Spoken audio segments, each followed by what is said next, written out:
Hello दोस्तों, हाजिर हूँ मैं आज आपके सामने फिर से अपने सवालों को लेकर के। हमारा चैप्टर परसेंटेज का चल रहा है और मैंने कल आपको एक क्वेश्चन होमवर्क के लिए दिया था। मैं उम्मीद करता हूँ आप लोगों ने उसका जवाब कमेंट बॉक्स में ज़रूर दिया होगा और मैं आशा करता हूँ आप लोगों को जो मैं ये सवाल करा रहा हूँ सारे ही समझ में आ रहे होंगे। बच्चों, ये सवाल आप लोगों के एग्जाम के लिए बहुत ही महत्वपूर्ण सवाल हैं और जितने भी मैं सवाल आपको करा रहा हूँ सारे ही शॉर्ट मेथड से करा रहा हूँ ताकि आप लोग अपने एग्जाम में अपना समय बचा सकें। तो ठीक है, हम आज शुरू करते हैं फिर से अपने सवालों को। Please subscribe the channel. देखिए, कल मैंने आपको इस सवाल को कहीं ना कहीं समझा दिया था, आज मैं इसका सोल्यूशन आपके सामने करता हूं।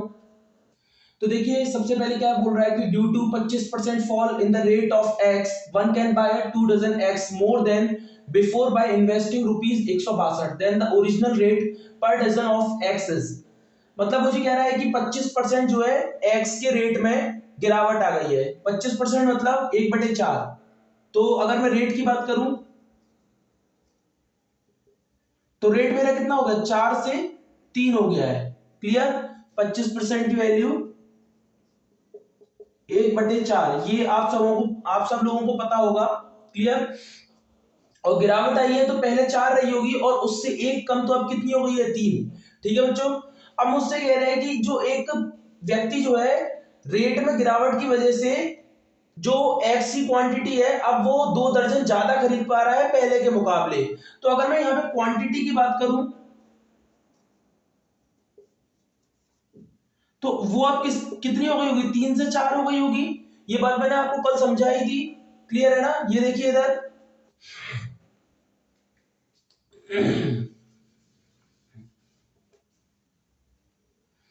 मैंने आपको बताया था एक्सपेंडिचर बराबर प्राइस मल्टीप्लाई बाय क्वांटिटी। तो अगर उस व्यक्ति का एक्सपेंडिचर कितना है, 162, जो कि चेंज नहीं हुआ है, पहले भी वो 162 रुपए खर्च कर रहा था, अब भी 162 रुपए खर्च कर रहा है। तो यानी कि ये वाली वैल्यू क्या है, ये क्या है, कांस्टेंट वैल्यू है। ठीक है? और अगर मैं प्राइस की बात करूं तो प्राइस में कितना, 25% का क्या है, गिरावट देखी गई है। प्राइस में 25% की गिरावट देखी गई है। तो क्वांटिटी क्या हुई होगी, क्वांटिटी इनवर्सली प्रोपोर्शनल हो गई है प्राइस की, क्योंकि ये जो एक्सपेंडिचर है कांस्टेंट है। क्लियर? तो अगर ये क्वांटिटी जो है इनवर्सली प्रोपोर्शनल हो गई है प्राइस के, तो देखिए इधर इनवर्सली प्रोपोर्शनल मैंने लिख दिया रेट की। रेट का रेशियो कितना है, 4 से 3, तो क्वांटिटी 3 से 4। क्लियर इतनी बात सबको? ठीक है,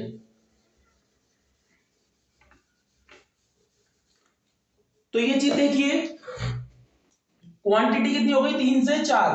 कितनी क्वांटिटी बढ़ गई है, एक बढ़ गई है। क्वेश्चन में कितना दिया हुआ है, कितनी बढ़ी है, 2 दर्जन। यानी एक की वैल्यू 2 दर्जन। अगर मैं यहां पे बात करूं तो वो व्यक्ति पहले कितने खरीद रहा होगा, पहले 3 दूनी 6 यानी कि 6 डजन पहले खरीद रहा था, और अब कितने खरीद रहा होगा, अब खरीद रहा होगा 8 डजन। क्लियर इतनी बात सबको? मुझसे पूछा क्या है, then the original rate per dozen of the x. यानी कि पहले कितने खरीद रहा था, 6 दर्जन खरीद रहा था, कितने रुपए में खरीद रहा था, 162 रुपए में। अगर मैं रेट की बात करूं, जो कि मुझे ओरिजिनल यानी कि पहले वाले रेट निकालने हैं,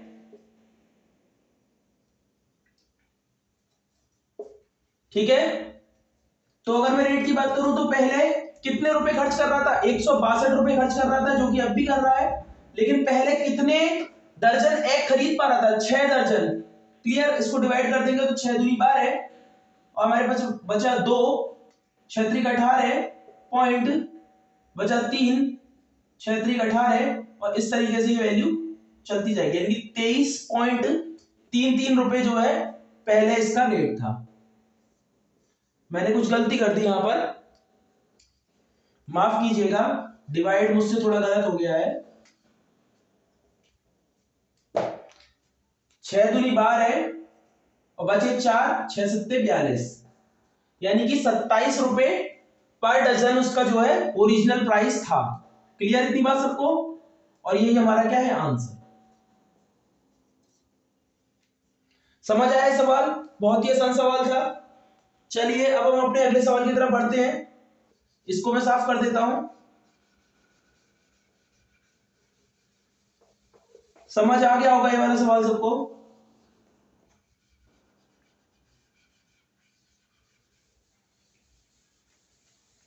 चलिए हम अपने अगले सवाल की तरफ बढ़ते हैं। बच्चों आज मैं आपके लिए कुछ अच्छे सवाल लेकर के आया हूं, ठीक है, तो थोड़ा ध्यान दीजिएगा। मैं समझा देता हूं पहले सवाल क्या बोल रहा है। सवाल में लिखा हुआ है, a man's annual income has increased by rupees 1.2 lakhs but the tax on the income that he has to pay has reduced from 12% to 10%। मतलब क्या है कि एक जो व्यक्ति है उसकी इनकम को 1.2 लाख रुपए बढ़ा दिया गया है, लेकिन उसकी इनकम पर लगने वाला टैक्स जो कि पहले 12% लग रहा था अब 10% लग रहा है, मतलब वो घटा दिया गया है। क्या कह रहा है, he now pays the same amount of tax as before। तो मतलब अब क्या है कि वो जो टैक्स पे कर रहा है जितना पहले कर रहा था अब भी उतना ही कर रहा है। तो मुझे निकालना क्या है, what is the increased income, मतलब इनकम कितनी बढ़ी है ये निकालना है। क्लियर, कितनी बढ़ी नहीं है, अब कितनी बढ़ करके हो गई है, ठीक है। तो देखो बच्चों अगर मैं बात करूं इनकम टैक्स की,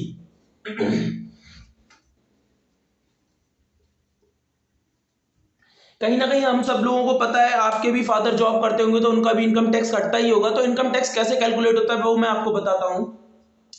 देखो इनकम टैक्स बच्चों इनकम पर लगता है, बात तो आपको सबको पता है। जितनी भी आपकी सैलरी होगी उस पर लगेगा, multiply by rate of interest. मतलब कितना रेट चल रहा है, रेट ऑफ इंटरेस्ट नहीं बोल सकते, रेट ऑफ इनकम, हाँ ठीक है, रेट ऑफ इंटरेस्ट ही ठीक है।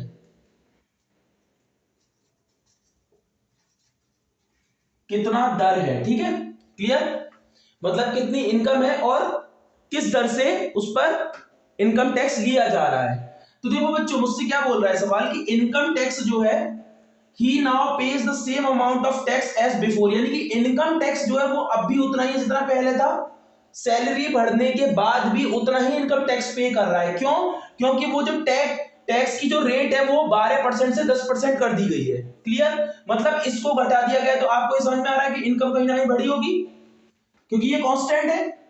क्लियर, इनकम बढ़ी है, रेट घटा दिया है, तभी तो ये कांस्टेंट आ रही है वैल्यू। तो देखो बच्चों अगर मैं यहां पर रेट की बात करूं, रेट ऑफ इंटरेस्ट की बात करूं, रेट ऑफ इंटरेस्ट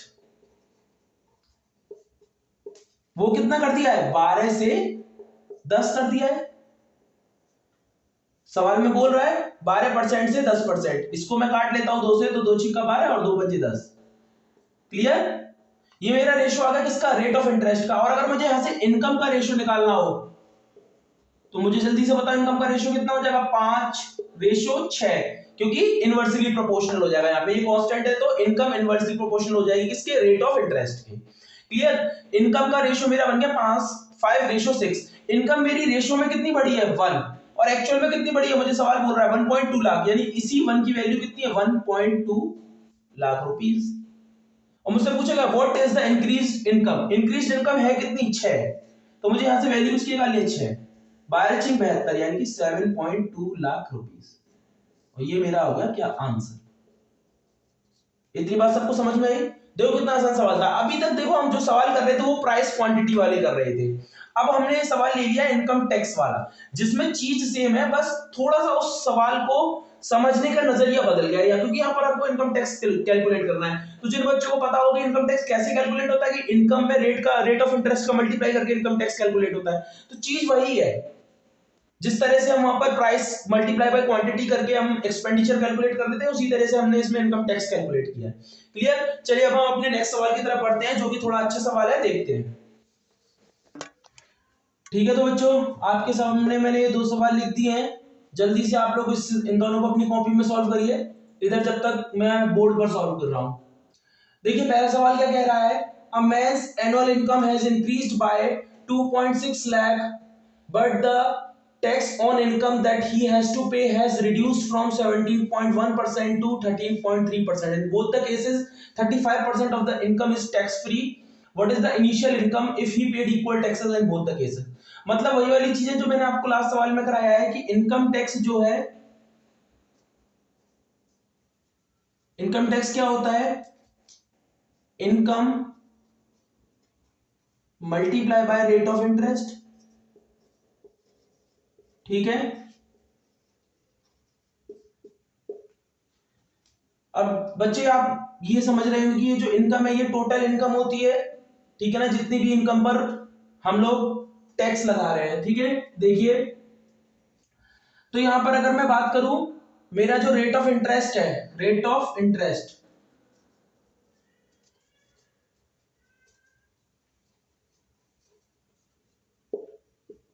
वो कितना था पहले, 17.1 था, और अब कितना हो चुका है, 13.3 हो चुका है।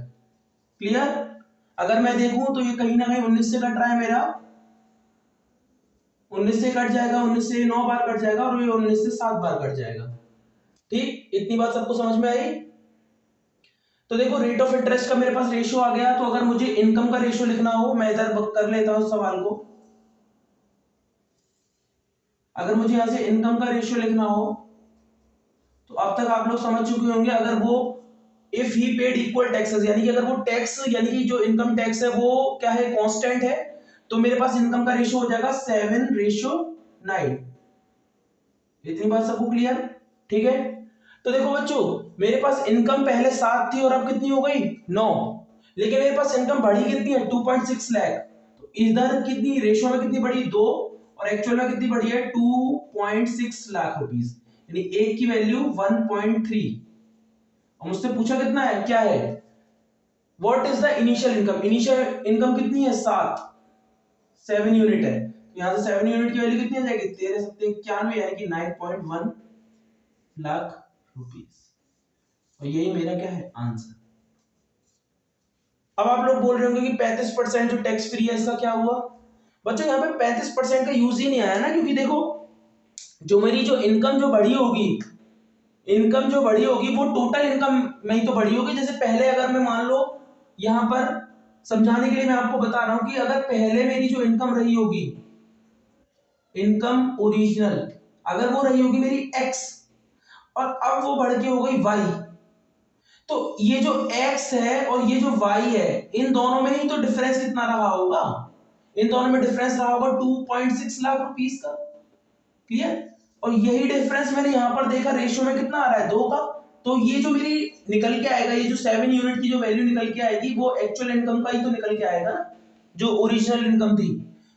7 यूनिट ये जो है, ये ओरिजिनल इनकम की निकल के आएगी, क्योंकि मैंने जब देखा यहाँ पे डिफरेंस 2 का आ रहा है, और वो मेरे को 2.6 लाख रुपीस था। तो ये जो 2 यूनिट की वैल्यू अगर 2.6 लाख है, तो अगर मैं 7 यूनिट की यहाँ से वैल्यू निकालूंगा, तो वो ओरिजिनल इनकम आएगी। ये चीज आप लोग यहाँ से समझ सकते हैं। अगर पहले x थी अब y है, तो इसका डिफरेंस मैंने देखा 2.6 लाख रुपीस। वही चीज मैंने वहां रेशो में करी, तो 35% अगर टैक्स फ्री हो रही है तो उससे कोई फर्क नहीं पड़ेगा। Clear, okay. ये सवाल सबको समझ में आया, नोट कर लीजिए, बिल्कुल सेम सवाल था पहले की तरह। अब हम अपने अगले सवाल की तरफ बढ़ते हैं। मैं इसको साफ कर देता हूं यहां से।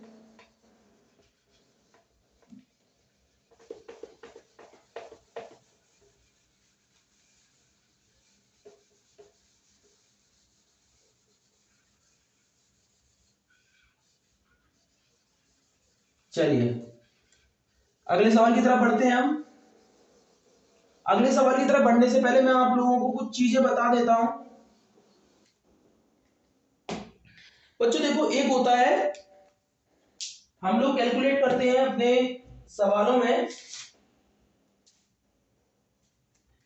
जैसे कि इस सवाल में मुझसे बोला गया है कि एक ट्रायंगल है जिसकी की हाइट जो है 37.5% बढ़ा दी गई है, लेकिन उसका बेस 45.45% बढ़ाया गया है। तो मुझसे पूछ रहा है कि एरिया में कितना चेंज आएगा। ठीक है, एक त्रिभुज है, उसकी ऊंचाई बढ़ाई गई है 37.5%, और उसका जो आधार है वो बढ़ाया गया है 45.45%। तो मुझसे पूछ रहा है कि उसके क्षेत्रफल में कितनी वृद्धि हुई है। तो देखो बच्चों, यहां पर कंसेप्ट आता है सक्सेसिव परसेंटेज चेंज का। सक्सेसिव परसेंटेज चेंज, और इसको सॉल्व करने के लिए हमारे पास कई तरीके होते हैं। इसमें एक हम अपना सिंपल रेशियो मेथड लगाएंगे, जो आप सबको आता भी है, हमने पिछले सवालों में भी किया है। और इसके लिए हमारे पास एक फॉर्मूला भी होता है सक्सेसिव परसेंटेज चेंज के लिए, कि x plus y plus x y upon 100। Clear? ये हमारा सक्सेसिव परसेंटेज चेंज का फॉर्मूला होता है। इस तरह के सवालों को अगर हम सॉल्व करना चाहेंगे तो इस फॉर्मूले से डायरेक्ट हो जाते हैं, पर ये जरूरी नहीं कि हम हर बार ये फॉर्मूला लगा करके इस तरह के सवालों को जल्दी ही सॉल्व कर लेंगे। जैसा कि इस केस में मुझे दिख रहा है, ये फॉर्मूला लगाना मेरे लिए थोड़ा सा टिपिकल रहेगा, तो मैं जाऊंगा रेशियो मेथड की तरफ। ये चीज हमको सवालों के द्वारा करते करते धीरे धीरे प्रैक्टिस में आ जाएगी, हम समझ चुके होंगे कि किस सवाल में हमको कौन सी ट्रिक अप्लाई करनी है। तो ये फॉर्मूला आप लोग नोट कर लीजिए, हम आगे आने वाले सवालों में इस तरह के फॉर्मूले का भी यूज कर सकते हैं, क्योंकि जहां पर हमको रेशियो मेथड लंबा लगेगा वहां पर हम इस फॉर्मूले से इसको सॉल्व करेंगे। चलिए तो अब हम आगे बढ़ते हैं अपने सवाल की तरफ। अगर मैं सबसे पहले आप लोग के आगे बात करूं कि ट्रायंगल का एरिया क्या होता है, सब जानते हैं, half into base into height. ये बात सबको पता है। अगर मैं यहां पे बात करूं हाफ, हाफ क्या है, हाफ एक कांस्टेंट है। क्लियर? तो एरिया मेरा डिपेंड किस पे करेगा, बेस इंटू हाइट पे। अगर मैं बेस बढ़ाऊंगा या फिर हाइट बढ़ाऊंगा, दोनों में से कुछ किसी में भी चेंज करूंगा तो मेरा एरिया डेफिनेटली चेंज होगा। ठीक है? तो अगर मैं यहां पे बात करूं सवाल में, जैसे मुझसे बोल रहा है बेस, बेस को कितना बढ़ाया गया है, देखो 37.5%। तो बच्चों मुझे बताओ आप लोग कि आपको मैंने बताया था 1/8 की वैल्यू कितनी होती है, 12.5%। अगर मैं इसमें दोनों तरफ 3 से मल्टीप्लाई करूं, जैसा कि आप लोग करके देखिए अपनी कॉपी में, दोनों तरफ 3 से मल्टीप्लाई किया तो ये आ जाएगा मेरे पास 37.5%। ठीक है? ये वैल्यू मेरे पास कितनी आ गई, 37.5%, जो कि मुझे दी हुई है। तो बेस को क्या किया गया, इंक्रीज किया, यानी पहले कितना था बेस 8, अब 3 बढ़ा दिया गया तो कितना हो गया 11। अगर मैं बात करूं हाइट की, हाइट कितना है 45.45%। इधर मैं दिखा रहा हूं आप लोगों को, देखो बच्चों मैंने आपको 1/11 की वैल्यू कितनी बताई थी, 9.09%। सबको याद है? अगर मैं इसमें दोनों तरफ 5 से गुणा कर लूं तो यहां आ जाएगा 5/11 और ये हो जाएगा 45.45%। क्लियर? आप लोग करके देखिए ये। ठीक है? तो हाइट देखिए कितना हुआ, हाइट को क्या किया गया है 45.45% इंक्रीज किया गया, यानी कि पहले 11 थी और अब कितनी कर दी गई है, 11 में 5 जोड़ा तो 16। ठीक है? इतनी बात सबको क्लियर है?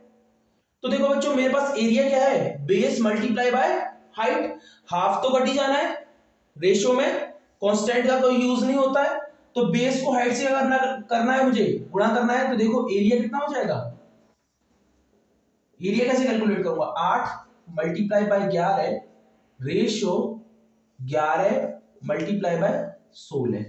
11 से 11 कटेगा और 8 से 16 दो बार कट जाएगा, तो मेरे पास एरिया का रेशियो कितना आ गया, 1:2। इतनी बात सबको क्लियर है?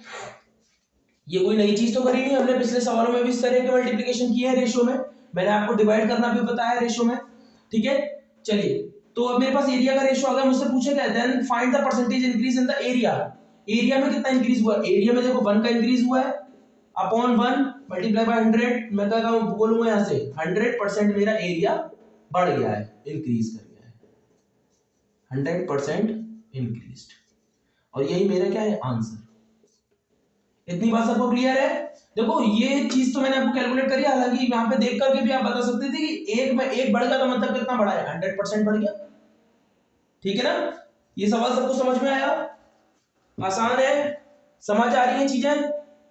ये फॉर्मूला याद रखना है हमें, ये आगे आने वाले सवालों में हमारा यूज होगा। ठीक है? सक्सेसिव परसेंटेज चेंज, इस तरह के कुछ सवाल हमको दिखेंगे जहां पर हम इस फॉर्मूले का यूज करने वाले हैं। सारे ही सवाल मैं आपको शॉर्ट टेक्स्ट से कराता चलूंगा। चलिए अगले सवाल की तरफ बढ़ते हैं अब हम। ठीक है बच्चों, अगले 2 सवाल मैंने आपके सामने लिख दिए हैं, जल्दी से कॉपी में सॉल्व करिए, इधर मैं आपके सामने बोर्ड पे सॉल्व करके दिखा रहा हूं। तो देखो पहला सवाल क्या बोल रहा है, if the diagonal of a square is decrease by 45%, find the percentage decrease in the area. मतलब जो स्क्वायर का जो डायगोनल है उसको कितना घटा दिया गया है, 45%। क्लियर? तो देखो बच्चों सबसे पहले मैं आपको इसमें बता दूं कि area of diagonal, area of square, area of square आप सबको पता है कितना होता है, साइड का स्क्वायर मतलब ए स्क्वायर, अगर मैं इसको डायगोनल के फॉर्म में लिखना चाहूं तो d² by 2 होता है। ये चीज आप सबको पता होगी, वैसे मैं बता देता हूं कैसे निकल के आती है। स्क्वायर, अगर मैं यहाँ पे स्क्वायर की बात करूं और ये इसका डायगोनल, ठीक है, ये a है, ये a है, तो ये कितना होता है, ये होता है √2a। पाइथागोरस से हम लोग निकाल के देख सकते हैं। क्लियर? तो डायगोनल बराबर कितना आया मेरे पास, √2a। तो यहां से मैं a बराबर क्या लिख सकता हूं, d/√2। तो एरिया के लिए क्या करना पड़ेगा, दोनों साइड स्क्वायर। तो एरिया का स्क्वायर, एरिया ऑफ स्क्वायर कितना आ गया, d²/2। इतनी बात सबको क्लियर है? इसकी जरूरत भी नहीं थी हमको रेशो में, लेकिन आप सबको पता होना चाहिए, ठीक है। इसे मैं साफ कर दे रहा हूं। तो देखो बच्चों, स्क्वायर के एरिया कितना आ गया, d²/2। अगर मैं यहां से इसको लिखना चाहूं, सबसे पहले डायगोनल का रेशो, डायगोनल कितना है 45%। 45% की वैल्यू जल्दी से बताओ, 9/20। कैलकुलेट कर ली होगी ना, ठीक है। तो डिक्रीज किया गया, यानी 20 से कितना कर दिया गया है, 11। 45% कितना है, 5 में 45 और 5% की वैल्यू 1/20, तो 45% की वैल्यू 9/20, यानी 20 से कितना कर दिया गया, 11। ठीक है। तो देखो बच्चों, अगर मैं इस फॉर्मूले की बात करूं, इस फॉर्मूले में एरिया क्या है, d²/2। इस 2 का तो समझ रहे हो कांस्टेंट है, कोई फर्क पड़ना नहीं है, क्योंकि दोनों तरफ से कट ही जाएगा। तो डायगोनल का कहीं ना कहीं स्क्वायर आ रहा है एरिया में, तो अगर मुझे एरिया का रेशियो लिखना होगा तो मैं क्या करूंगा, इसमें स्क्वायर कर दूंगा। तो 20 का स्क्वायर मेरे पास 400 हो जाएगा, और 11 का स्क्वायर मेरे पास कितना हो जाएगा, 121। ठीक है, इतनी बात सबको क्लियर है? तो मेरे को क्या फाइंड करना था, find the percentage decrease in area. Area कितना घट गया है मेरा 400 से, ठीक है। एरिया मेरा घट गया 279। 400 में से 121 को माइनस कर दो, ठीक है। इतनी बात सबको क्लियर है?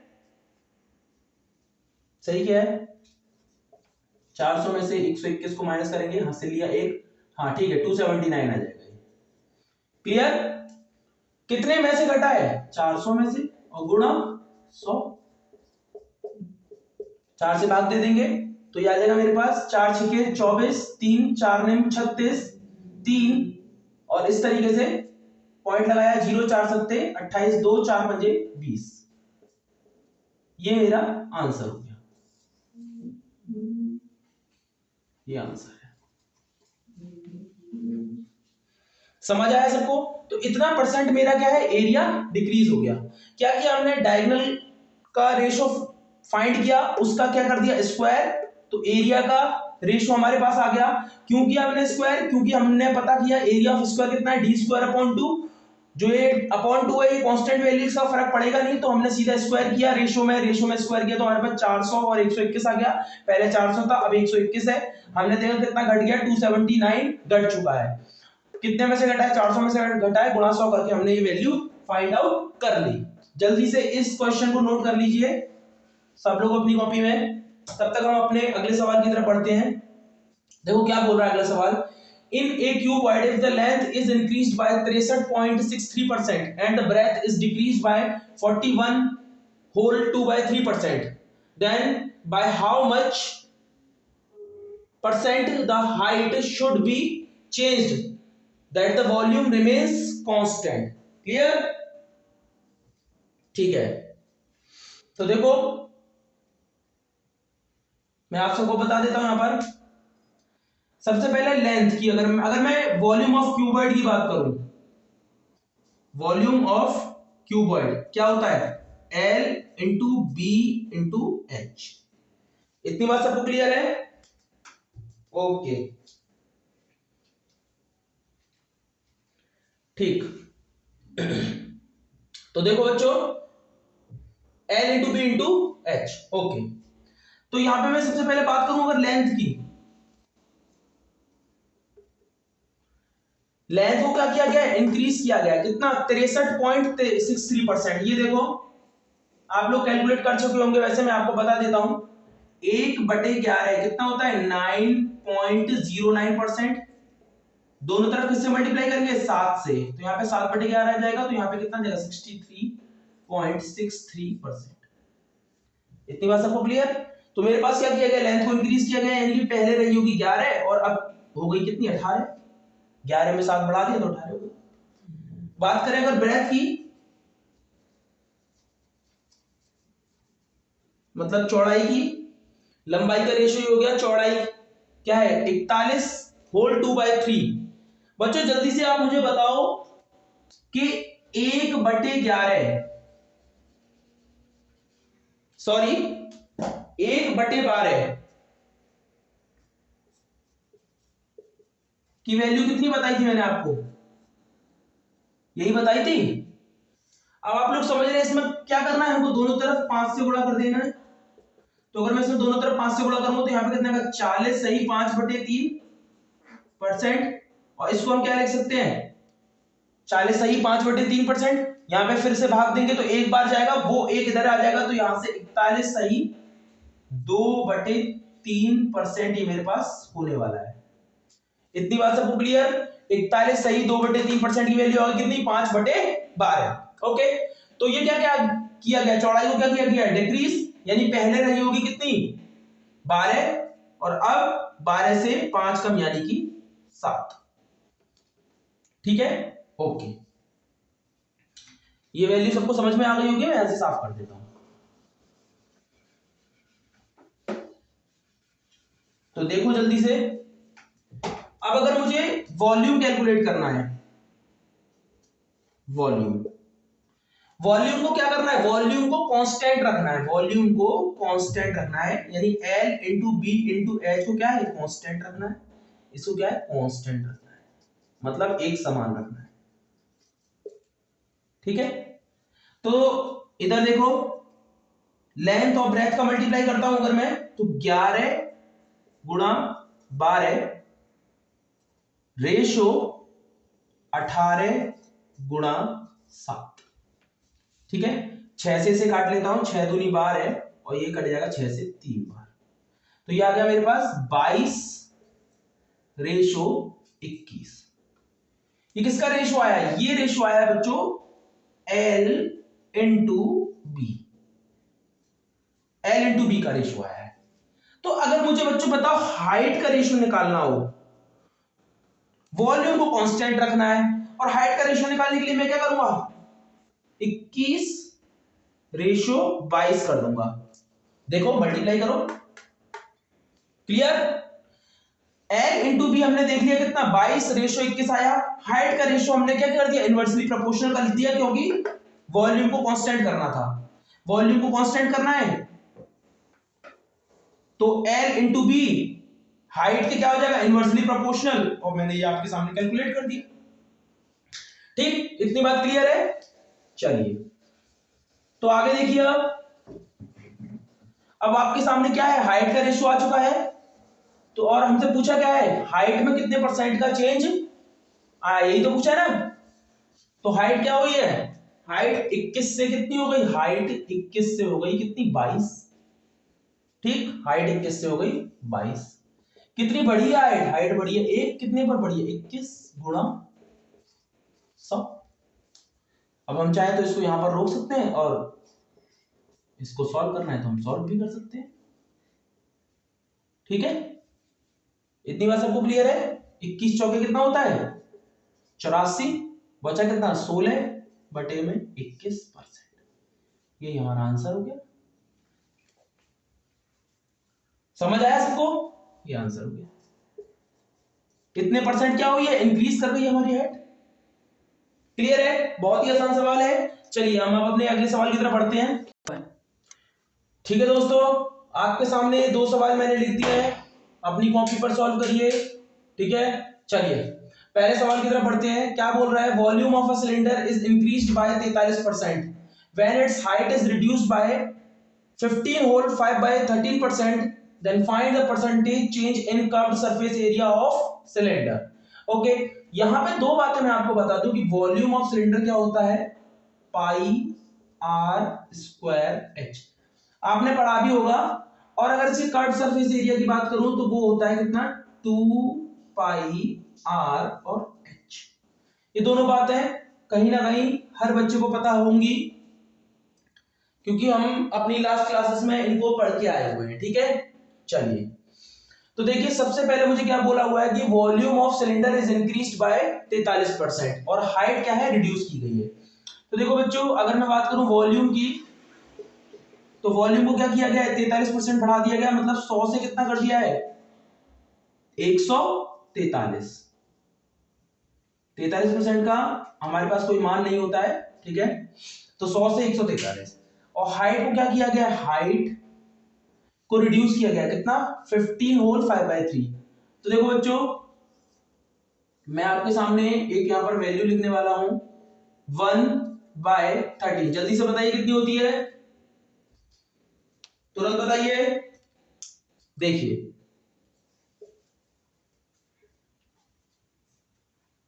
ठीक, ये बात सबको पता है, मैंने आप लोगों को बताया था। अब इसमें मैं क्या करूंगा, दोनों तरफ 2 से गुणा कर दूंगा। तो दोनों तरफ जब मैं 2 से गुणा करूंगा तो मुझे यहाँ पे कितना मिलेगा, 7 दूनी 14 और 9 दूनी 18 बटे में 13। अभी ये भाग एक बार और चला जाएगा, ये जो पीछे है एक बार और जाएगा, तो यहाँ पे वो एक किधर आ जाएगा, इधर आगे आ जाएगा, तो ये 15 से ही 5 बटे में 13% मेरे पास हो जाएगा। क्लियर, तो यानी कि 15 सही 5 बटे 13% की वैल्यू मेरे पास कितनी है, 2/13। और हाइट को क्या किया गया है, रिड्यूस किया गया है, यानी पहले 13 रही होगी तो अब कितनी हो गई है, 11 हो गई है। इतनी बात सबको समझ में आई, ठीक है, इसको मैं साफ कर देता हूं यहां से। चलिए तो देखो बच्चों, अब हम आते हैं अपने वॉल्यूम के फॉर्मूला पर। वॉल्यूम का फॉर्मूला है पाई आर स्क्वायर एच। तो देखो बच्चों, वॉल्यूम है मेरे पास पाई आर स्क्वायर और ये एच, ठीक है। अगर मैं एच को इधर ले आऊं तो वॉल्यूम अपॉन हाइट मेरे पास कितना जाएगा, पाई आर स्क्वायर। तो वॉल्यूम अपॉन हाइट मेरे पास डायरेक्टली प्रोपोर्शनल किसके हो जाएगा, आर स्क्वायर। इतनी बात सबको समझ में आई। तो अगर मैं इस वॉल्यूम के रेशियो को हाइट से, अगर हाइट के रेशियो से डिवाइड करूंगा तो मेरे पास वो रेशियो किसका बनेगा, आर स्क्वायर का रेशियो बन जाएगा। क्लियर है, ठीक है, इतनी बात सबको समझ में आ रही है, ये चीज मैंने आपको यहां से बता दी है। ठीक, तो मैंने आपको डिवाइड करना बता ही रखा है, कैंची गुणा कर देंगे, इसको इधर ले जाएंगे और इसको इधर ले जाएंगे। तो देखिए मेरे पास आर स्क्वायर का रेशियो क्या बन जाएगा, 100 गुणा 11 रेशियो 143 गुणा 13। इतनी बात सबको समझ में आई। बच्चों नोट करते जाना है सवाल को साथ के साथ, क्योंकि मेरे पास बोर्ड बड़ा नहीं है तो मैं उसको साफ करता रहूंगा। ठीक है, इसको मैं साफ कर दे रहा हूं इधर से। ठीक है, इतनी बात क्लियर है सबको। तो देखो बच्चों, यहां से मैं देख रहा हूं 11 से कितना कट जाएगा, 11 से कट जाएगा 13 बार। तो मेरे पास आर स्क्वायर का कितना आ गया रेशियो, 100 रेशियो 169। क्लियर, अगर मुझे यहां से आर का रेशियो निकालना होगा, आर का रेशियो कितना आ जाएगा, इसका रूट कर दूंगा तो 10 रेशियो 13। ठीक, ये मेरे पास किसका रेशियो आ गया, रेडियस का रेशियो आ गया, 10 रेशियो 13। ओके, चलो बच्चों आगे हम बढ़ते हैं। हमको निकालना क्या है, then find the percentage change in the curved surface area of cylinder. तो कर्व्ड सरफेस एरिया क्या है, 2 पाई आर एच। इधर आपको बता देता हूं, curved surface area which is 2 pi R H. अगर मैं बात करूं कर्व्ड सरफेस एरिया किसके डायरेक्टली प्रोपोर्शनल है, आर मल्टीप्लाई बाय एच के। ठीक है, आर का रेशियो ये रहा और हाइट का रेशियो ये रहा। ठीक, चलिए अब मैं इसको इधर लिख दे रहा हूं। हमारे पास आर का रेशियो कितना है, आर का रेशियो निकाल लिया हमने 10 रेशियो 13। और हाइट का रेशियो कितना है हमारे पास, ये रहा 13 रेशियो 11। तो अगर मुझे कर्व सरफेस एरिया का रेशियो निकालना होगा तो इन दोनों को क्या करना है, मल्टीप्लाई। ये मैंने इधर आपको बता दिया है, ये देखिए। तो इन दोनों को मल्टीप्लाई करूंगा तो 10 गुणा 13 रेशियो 13 गुणा 11, 13 से 13 कट जाएगा। तो कर्व सरफेस एरिया क्या आ गया, 10 रेशियो 11। ठीक है बच्चों, तो 10:11 आ गया मेरे पास। क्या आ गया? Curve surface area. तो हम मुझसे पूछा कर्व सरफेस एरिया में कितना चेंज आया? कर्व सरफेस एरिया में 1 बढ़ गया है। कर्व सरफेस एरिया मेरा 1 बढ़ा है। कितने से बढ़ा है? 10 से बढ़ा है, और गुणा 100, तो कितना आ गया? 10% का चेंज आ गया। 10% क्या है? बढ़ गया मेरा कर्व सरफेस एरिया। समझ आया सबको? बहुत ही आसान सवाल था। ठीक है, चलिए बच्चों, इसको साफ कर दूं मैं, स्क्रीनशॉट ले लीजिए। ठीक है,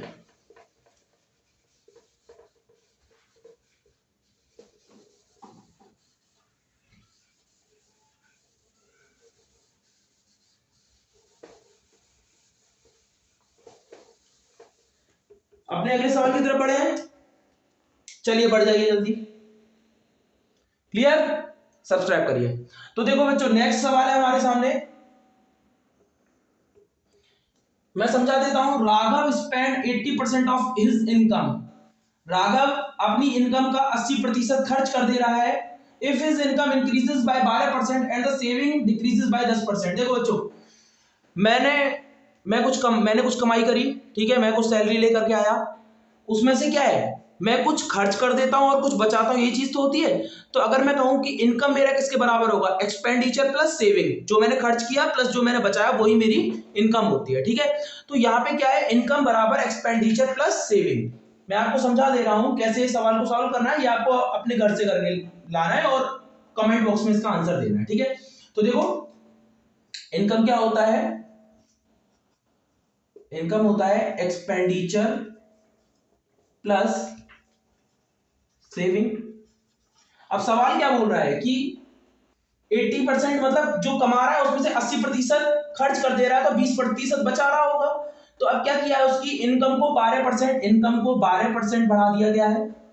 12% क्या किया है? इंक्रीज किया है, ठीक है, ओके। और सेविंग को 10% घटा दिया है। सेविंग को 10% घटा दिया है। तो एक्सपेंडिचर में कुछ चेंज आया होगा भाई, इनकम बढ़ाया और सेविंग को घटा दिया, तो एक्सपेंडिचर में क्या है? कुछ चेंज आया होगा। पूछा ही वही हमसे, then what will be the increase in his expenditure. तो एक्सपेंडिचर में कितना चेंज आया वो हमको निकालना है। क्लियर? ये आप लोग करिए और इसका आंसर कमेंट बॉक्स में मुझको बताइए। और बच्चों, आप लोग वीडियो को लाइक नहीं करते हैं और कमेंट नहीं करते हैं। कमेंट करोगे तो मुझे पता चलेगा आप लोग इस सवाल को सॉल्व कर रहे हैं या नहीं कर रहे, ठीक है। कमेंट जरूर करिएगा। तब तक के लिए राधे राधे, बाय बाय।